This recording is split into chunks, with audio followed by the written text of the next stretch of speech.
So last summer, my friends and I finally decided to turn our decades of air guitar and off-key shower singing into something productive, forming a garage band. We called ourselves the Sonic Hedgehogs, because, we're fast and a little prickly with criticism. We had everything: 2 guitars, a drum kit, a keyboard, and a lead singer who could almost hit the right notes if you squinted your ears. We practiced every Saturday in my parents' garage, and after a few weeks, we landed our very first gig at the local community center's summer bash. On the day of the show, I went to the garage to load up our gear, only to find my dad's best leaf blower where my amp should be, a pair of pruning shears tangled up in our mic cables, and, most alarmingly, a garden rake propped up where my bass guitar was supposed to be. Apparently, my mom had hosted a neighborhood garden swap the night before and, with a little help from my well-meaning but absent-minded younger brother, all our stuff got boxed together with the neighbor's gardening tools.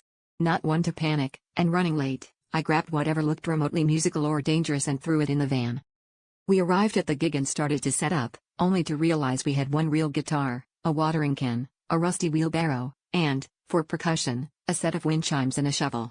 Our drummer tried to improvise a solo with a hoe, which only worked until he accidentally flung it into the snack table, sending chips and salsa flying across the room. The crowd, mostly retirees and toddlers, looked on in utter confusion as our keyboardist banged out the opening bars of Sweet Home Alabama on a trowel and a bag of potting soil.